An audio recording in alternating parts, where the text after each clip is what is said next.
Hi everyone, welcome to another episode of the Profit Max podcast. And we are kicking off the year with some exciting interviews. So we just had one recently, and here today we are having another one on technology and specifically on e-commerce. So we had very challenging times the last 2 years because of COVID, because of the pandemic. But then there are businesses that are thriving, and obviously we can see that e-commerce is obviously on the uptick. And today we have with us a guest who's the founder of one of the very successful e-commerce platforms called Commerce Asia, none other than Mr. Ganesh Bangah, Ganesh Kumar Bangah to be exact. And he is not only the founder and chairman of Commerce Asia, but is also the past president of PIKOM, which is the Tech Association of Malaysia. So welcome to the podcast, Ganesh. Thank you for inviting me for the podcast, Peter. Excellent. And maybe to start off, Ganesh, you could tell us a little bit about yourself and your journey, because I understand you started very young as an entrepreneur. Yeah, so I started my entrepreneurship journey actually when I was to be fair, I started first trading computers when I was 15 years old, right? Wow. So I was actually while in school at the time. I was actually born in Johor. So while in school, I remember it was just after my PMR. Sound cards became very popular in computers. At that time, computers were mute, right? They didn't have any Yes. beside a small speaker in there. They call it internal sound, right? Yeah, yeah. So then Sing Wong Hui in Singapore started Sound Blaster, right? Yes, yes. That gave audio, music, recording capabilities to PCs or personal computers, right? And I Yeah. was part of the school computer club. And so my teachers wanted to install sound cards in their computers. And since Okay. we had a competitor in Singapore called Sound something, I think it was Sound Commander or something. Sound Blaster was selling at 200 ringgit. This competitor was selling at 30 Sing dollars, right? Wow. And so I used to collect. I used to buy those cards from Singapore, collect a deposit from my teacher, let's say 60 ringgit or 80 ringgit, enough to pay for the card plus watch a movie in Singapore. I'm going on Friday, buy the sound card, come back and sell the sound cards to my teachers Wow. for 150 ringgit, still cheaper than the Sound Blaster. Yes. Happy, but yet I made a profit for myself, lah, right? Mm. Financed by my teachers, and also having a movie at the same time, lah, right? Okay. That was kind of my first entrepreneurship business per se, small trading type of business with my teachers, lah, right? Mm. After my Form 5, I became a cyber cafe operator. Oh, okay. For my results, I became a cyber cafe operator. That's when I say, hey, there's no software to monitor cyber cafes or to manage cyber cafes. So I went to UTM shortly after that, once I got my results. And when I was in UTM, I managed to find some of the other students there to develop a cyber cafe management system for me, together with Wow. who was the owner of the cyber cafe. We used it in that cyber cafe and we sold the software to 30 other cyber cafes, right? And so in the year 2000, I actually saw that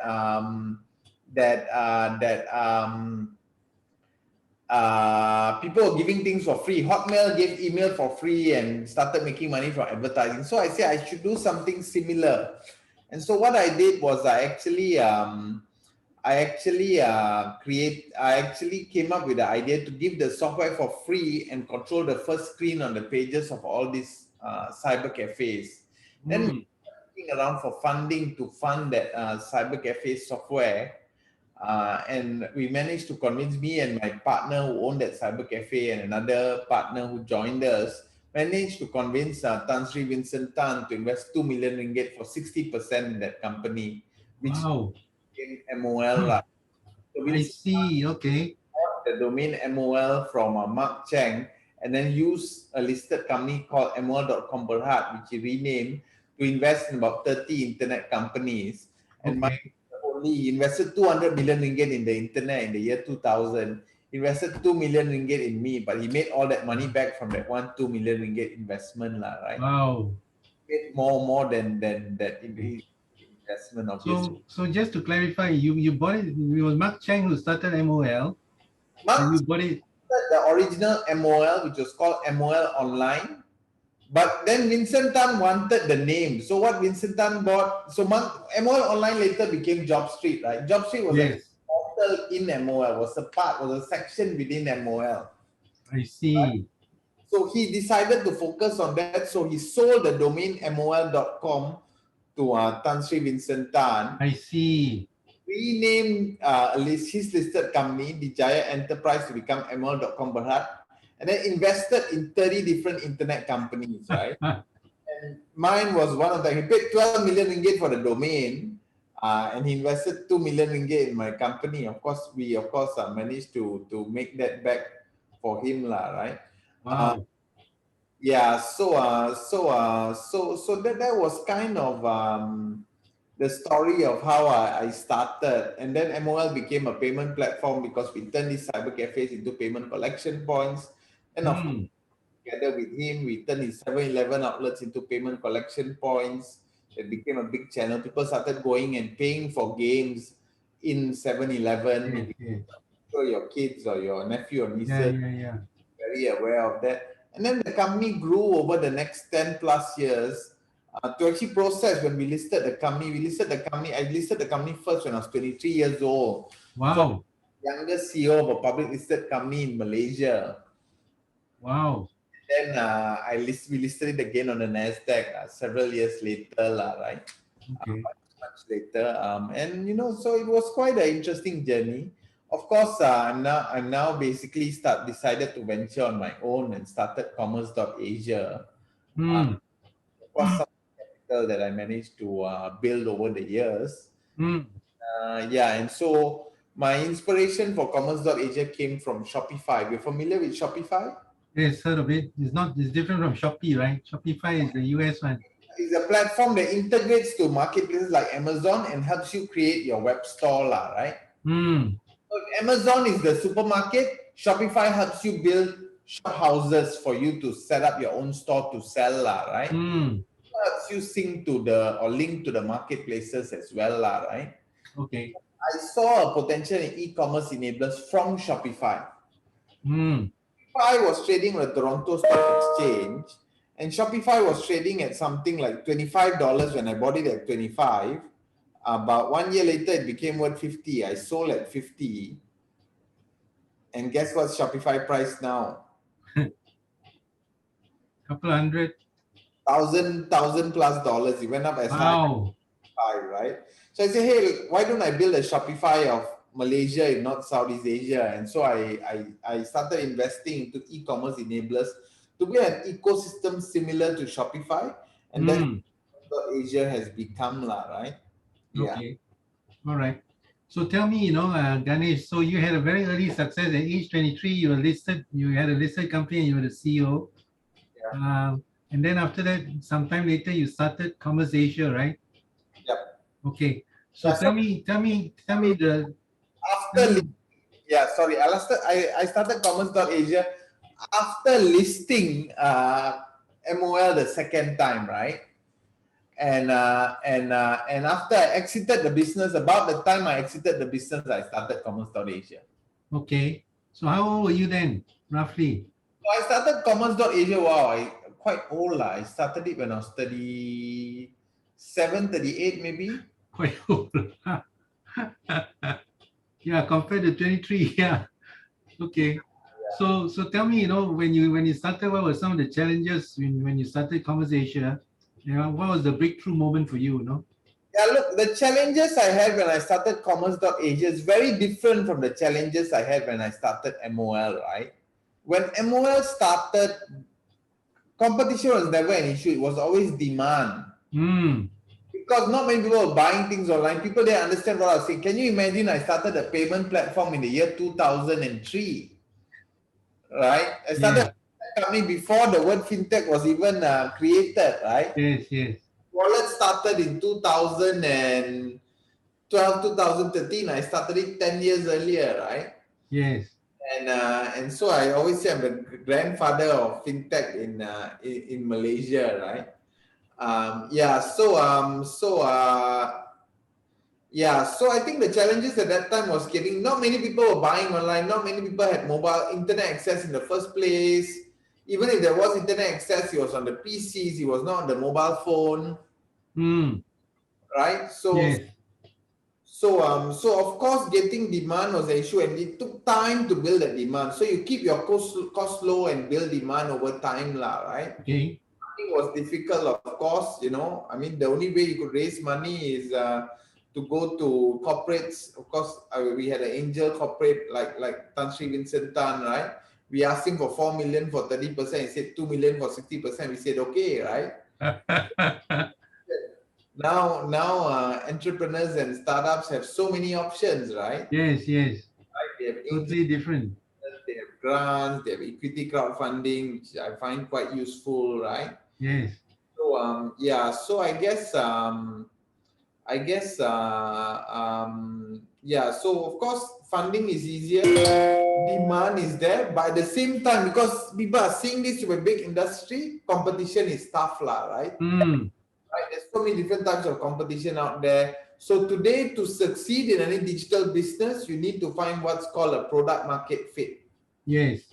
What is product market fit? Basically, you must find your own niche, right? Yes. The demand now is so big, you need to find your customer, your ideal customer profile, they call it. Yes. Customize your product to target to that ICP, ideal customer, right? Yeah. To find product market fit, and then you need to basically target the right customer, if that makes sense. Yes, yes. So when you started Commerce Asia, which was just a few years ago, right? Yep.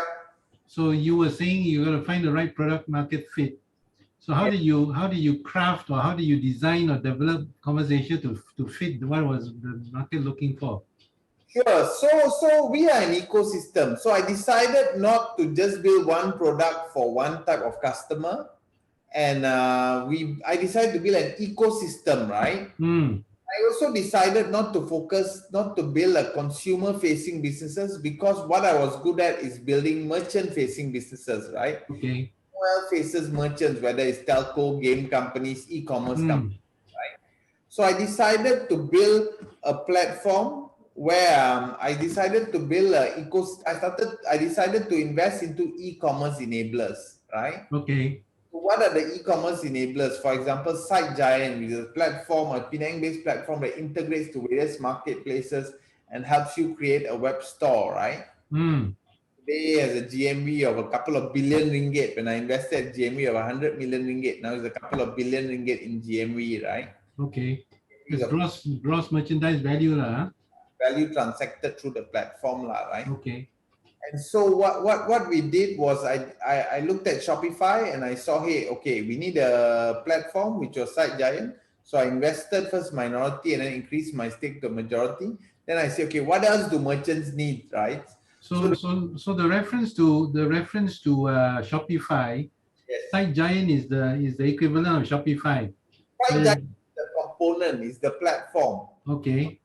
If you're a merchant of Shopify, you can use the SiteGiant platform. You can use the Shopify platform, and then you can subscribe for your warehousing services. You can subscribe for your payment services, Shopify payments. You can subscribe for various other services they have. Okay. So I acquired the platform, which was SiteGiant, and then I also started investing and acquiring into supporting enablers, right? Okay. Right. So then we built a whole network of enablers. And the whole idea is we could get the merchants within our enablers, and we start earning a percentage of transactions. I see. Right. So, for example, if we have today 6,000 merchants that transacts let's call it 6 billion ringgit this year, which is our forecasted volume this year, right? And 5% of volume actually goes towards warehousing and fulfillment, right? So I actually have a captive market within my ecosystem of 300 million ringgit of fulfillment revenue, right? You get 10% of that, that's 30 million ringgit in revenue just on fulfillment, right? Yes. Right. So that's a great model. We build a captive market and basically then get slices of it through warehousing, fulfillment, right? Okay. And then so that's how the ecosystem works, right? Yeah. Kind of puts us at a bit of we have a bit of a defense against competition, because if you're starting a fulfillment business or starting a payment business without an ecosystem, it'll be tough because today is so competitive, right? Yes, yes, And payment has become a commodity for certain. yes, yes. There's so many now, huh? But if we have So our own ecosystem that transacts 6 billion ringgit, all I need to get is a percentage of that, leverage on my data, and I already have a captive customer base. yes, yes, excellent. You have 1,000 people walking into a mall. How difficult is it to sell a mineral water bottle? Right? Yeah, yeah. So am I right to say that Commerce Asia is modeled after Shopify? Yes, it was. Okay, excellent. All right. So what are some of the lessons that you learned in these early years of starting off Commerce Asia, or some of the breakthroughs? Well, there's so many lessons. I think one of the people management is, of course, an issue, is always a challenge, right? I think the young today, especially us in Malaysia, the young today, they operate or they want to work very differently. When I first started my business in the year 2000, you could tell your staff what to do, right? Now you can't. If you tell them what to do and you get angry and scold them, they may not be so. They may leave you, lah, right? Yes. Because leaving you and become a Grab driver, right? Those days you need to have side income, right? So today you can't tell your staff what to do. You have to convince your staff what to do, right? Mm. Right. So it's much more collaborative rather than authoritarian. Yes, yes.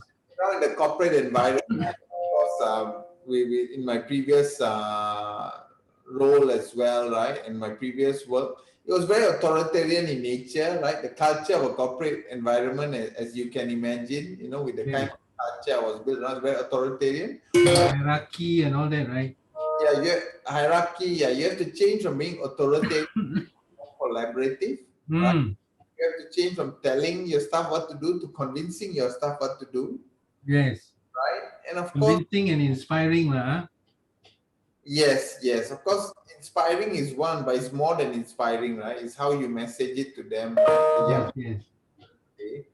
And so, of course, we live and we learn from the new. Of course, I think I managed to transition quite well. And of course, now we've reached a certain, because 6 billion ringgit in GMV, we have 71,000 active merchants, right? Now it's how to take it to the next level, which is what I'm focusing on as well. Okay. So you've got 6 billion in terms of gross merchandise value. Yeah. 21,000 active accounts customers. Yeah. What's your vision for the company in the future going forward? So look, we want to convert at least 3 to 5% of that volume to become our revenue, right? Either fulfillment and whatnot, right? 1% of 6 billion is 60 million ringgit, right? So if 2 to 3%, we want to have revenue of 100 to 200 million ringgit within the next, I would say, 3, 4, 5 years maybe. Yeah, by actually converting that GMV, right? Okay. And the other things, we also want to help local merchants and brands grow regionally and also grow their online presence, right? Start this business just to make money, right? In fact, I always believe that making money is the fruits of your action, right? Yes, it's a consequence of your actions, huh? Consequence of your action, right? If you want to make money, don't become an entrepreneur. If you want to make money, become a banker, right? But if you want to have a positive effect on the world, then you become an entrepreneur, right? Yes. Add value, yeah. Yeah, you want to add value. So we must always add value. And the reason why I started commerce.asia was because I found that merchants and local brands don't really know how to sell effectively, right? Merchants and local brands, they do very well selling in retail, but they don't do well online, right? Yes.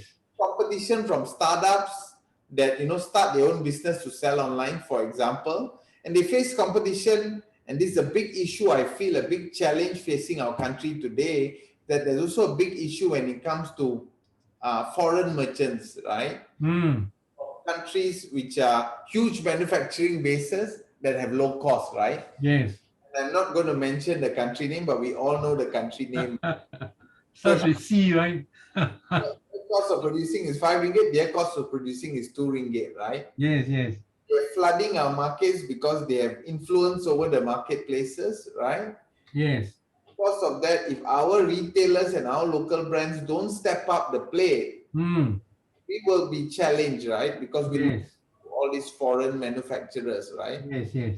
Although we actually have an intrinsic, because we have local brands, right? Malaysia has brands. We have strong mindshare among consumers, but because these local brands and local merchants don't know how to effectively sell online, they are losing out, right? Yes. We venture built a business called Commerce.Asia Enterprise, which focuses on helping local brands to build their business online, to grow their business online, right? Okay. Where So, the yeah. so go- when you say Commerce Asia, what services is it? enterprise. Enterprise. Yes. Is this a kind of a consulting business, or So what do you add value? consulting is part of it, but it's actually more than that, right? So what we do is we combine all the technology, system, processes that we've invested in together with services and provide that as a one-stop solution to brands, right?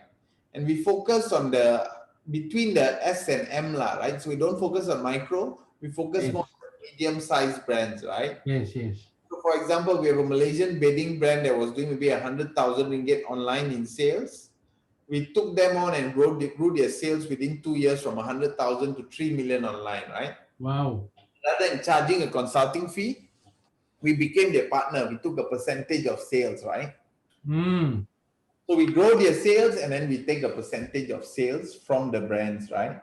So we were able to grow this strong local brand, and now we've even taken them regional, right? We brought them into Thailand, we brought them into Vietnam. Okay. Right? Yeah. So that would be something that some of my audience will be interested in, no, Ganesh? Sure. In terms of what is what is the competitive edge, right? I mean, we can all be e-commerce. We set up our own website, put in a shopping cart, and we think that's e-commerce, no? Sure, yeah. What you're saying is there's more than that, right? There's more to that. So what are some of the 2 or 3 things that e-commerce people must be aware of and should take cognizance of? So I talked about finding product market fit, which we kind of help our merchants find that product market fit online, right? I talked about, I think another aspect is marketing is important. A lot of people think you put your product online, people will come and buy, right? Yeah. There are millions of shops on Shopee, there are millions of shops on Lazada, right? Yes. You guys are selling, you need to invest in marketing, right? Yes. And when it comes to marketing, 2 types of marketing, right? The first type is what in traditional marketing is called above the line, right? Which is to create mind share, right? The second part is performance marketing, which is to convert interest into sales, right? Yes. Does that make sense? Yes. So when it comes to the top part, which is really Brand building. Brand building, brand building in the last 2 years has become more difficult. Because just putting banner ads on websites doesn't help you with brand building, right? Yes, yes. Why I also acquired the influencer marketing company, Australian listed influencer marketing company called Nafnang, right? Listed in Australia called NetCentric, and that owns Nafnang, the largest influencer marketing company in Malaysia, which helps with brands like KFC, Unilever, P&G, work with us to reach to influencers, right? Network of 15,000 influencers across Malaysia, Singapore, Taiwan. We're now growing to more regions, right? And so we help brands continue to create and grow their mindshare through influencers, right? So above the line is actually influencers, right? Right? And then that same group also has a performance marketing unit where we can then convert that mindshare. And you see most physical brands have mindshare traditionally from their old retail outlets, right? Yes. And then so we're able to leverage on that to convert that into sales. And for every dollar spent on marketing, for example, for the case study I shared with you earlier, we actually managed to generate 7 ringgit of sales. Wow. Right? So 1 ringgit of marketing spend, 7 ringgit of sales. So when you can convert marketing to become sales and you can draw a line between those 2 numbers, right? What you then get is marketing becomes an investment. Yes. Right? Actually, accounting should make it into a cost of goods sold, right? Yes, yes, An expense, right? yes.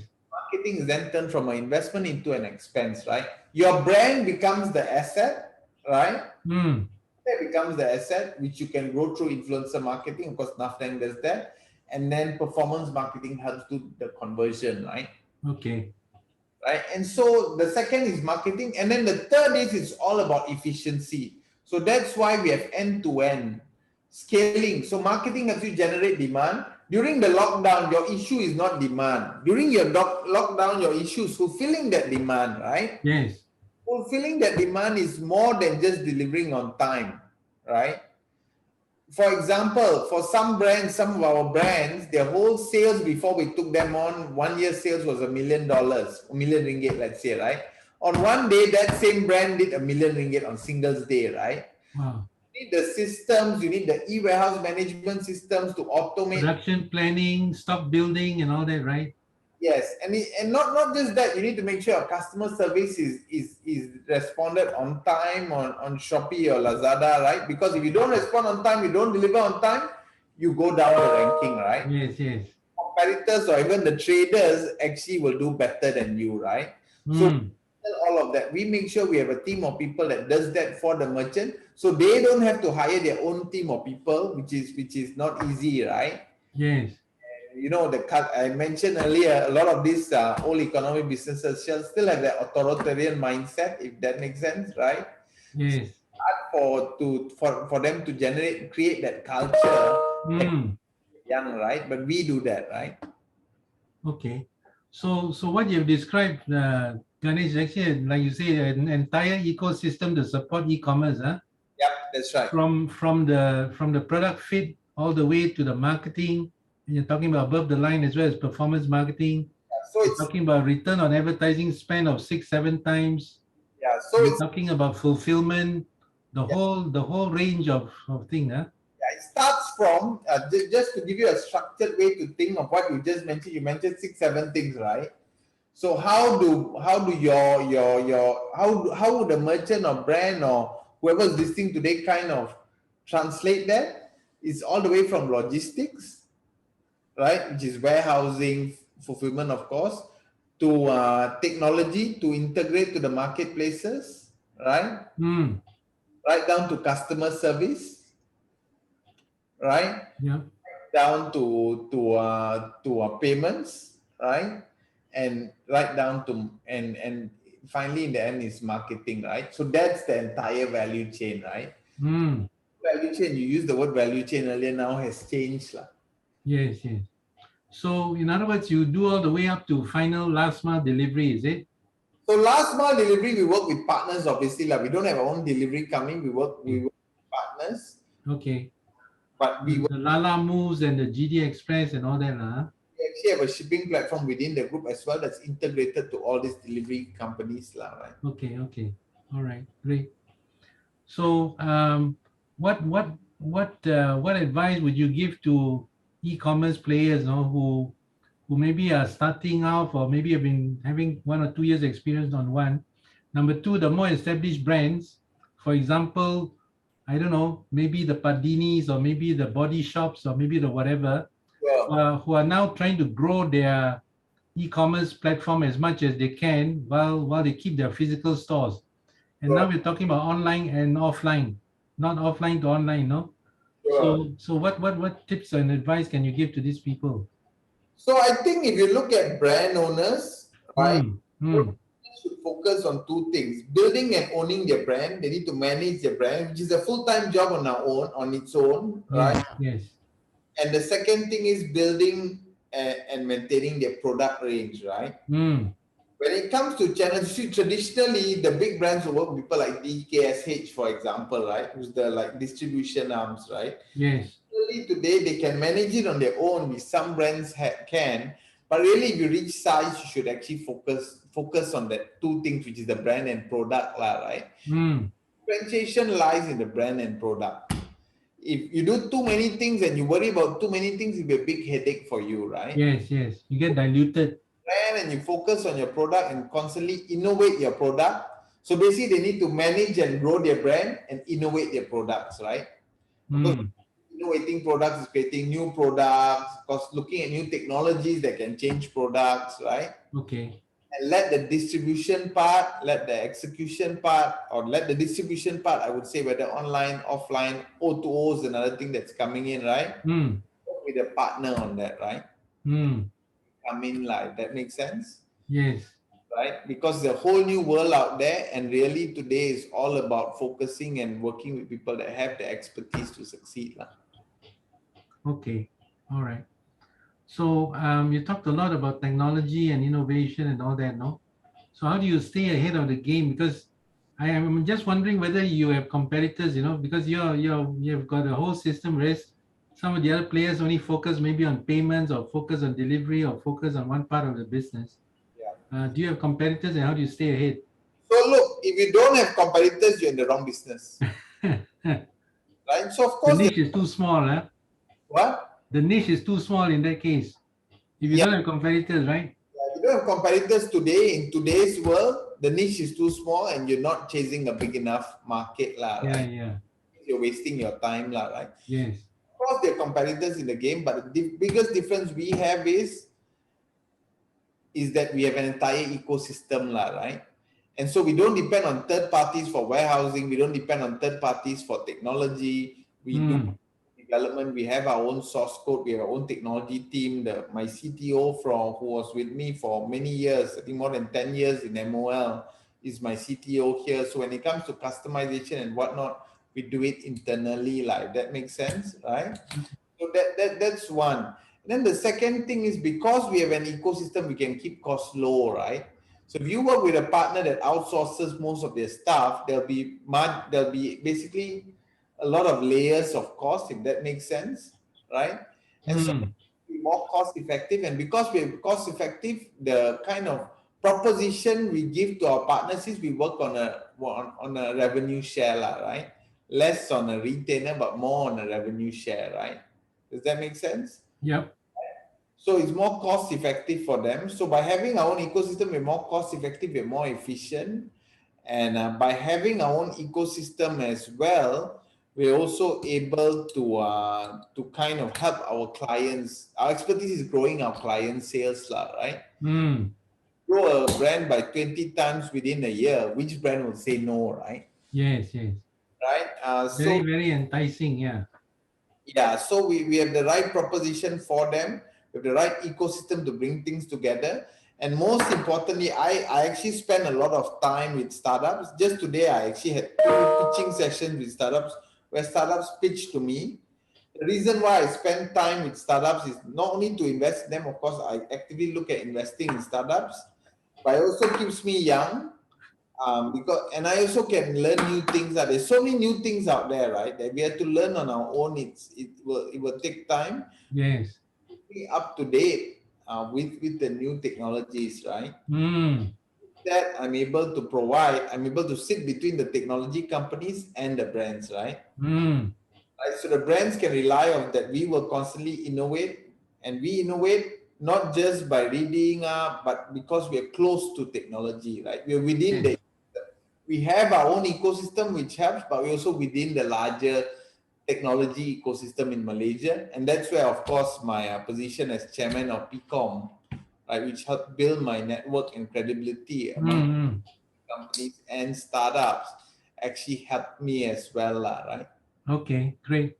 I like that. No, I like how you keep in touch with the latest cutting edge by listening to pitches from young startups. No, that's the latest stuff. And like you say, you can't Young as well.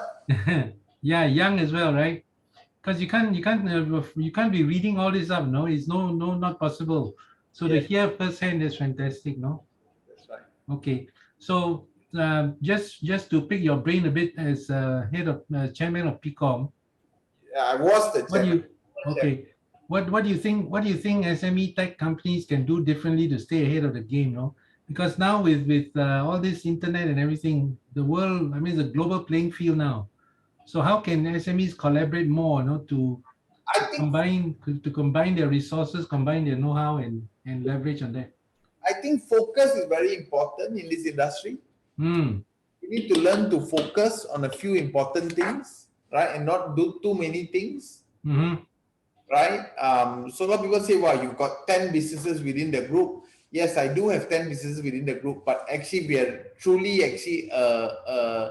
I would say an investment holding company that invests in this business, but then with a team that integrates them, right? Mm, We're very focused on that, right? The various mm, that we have invested in, our subsidiaries or associates, they focus on their vertical businesses, but then the value comes from combining all of this, right? mm. Just like Apple, right? Yes. Apple sells the phone, but within the phone they have music, they have fitness, They right? have apps and all that, all kinds of apps. And then now they create a bundle, right? Apple Plus. So you pay $70 a month now, you get everything under one subscription, right? Yes, That's Commerce.Asia Enterprises. I see. Okay, very good. All right. Before I let you go, Ganesh, Sure. any 2 or 3 tips for business owners and entrepreneurs during going into 2022? So I think, look, culture is important. So focus on building the right innovation culture within your organization. Hmm. Start because today it is a youngster world, right? Yes. Consumers of tomorrow are youngsters, so we need to have youngsters in the organization. We need to have the youth in the organization so that we stay relevant, right? Yes. Yes. Building the right culture to inculcate youth, to attract youth is important. It's all about focus, of course. After building the right culture, we need to focus on the right niche and sector, Hmm. Hmm. and then it's about growth, right? It's about how Yep. you grow the business from then onwards, lah. Hmm. Hmm. Okay. Let me ask you about the culture. I totally agree with you. You know, culture is very, very important for any growth company. Yeah. And obviously you want to attract young people because things are moving so fast and you got to keep in touch with the young. Yeah. How do you attract talent to Commerce Asia? Because I guess you'll be competing with all the big boys, all the brands. So how do you attract talent to your organization, Ganesh? Sure. So that's always you need to build the right culture, lah, right? Hmm. The dream team you'll automatically attract dream players, lah, right? Hmm. Because today the young are not only motivated purely by salary, of course, they look at option plans and whatnot. But more importantly, you must have a higher purpose, right? Hmm. Doing what you're doing today, not just to make money, lah, right? So, of course, Yes. I did mention my higher purpose to help local brands survive and thrive in the new normal, of course, in the new world, right? Hmm. And of course, so we must have a higher purpose. With a higher purpose today, you'll be able to attract better talent, I would say, right? Yep. Purpose is important, right? And purpose must come from the heart, right? You must really, Okay. a lot of the tycoons out there always say they have purpose, but sometimes it may not come from the heart. Yeah, talk is cheap, right? You got to follow with action. That's right. And then Yeah, people can see your behavior and then see whether you really walk your talk, lah. that's right. Yes. Okay, all right, great, excellent. So that's been a great input from you, Ganesh. Thanks for that. Thank you for the time. Yeah, yeah. So guys, I hope you got a lot of nuggets there. This is a cutting edge technology guy. We just spoke to Ganesh. And if you like the content, make sure you don't miss out on future events, future podcasts. So be sure to like, subscribe, and share. So thanks a lot. See you in the next episode.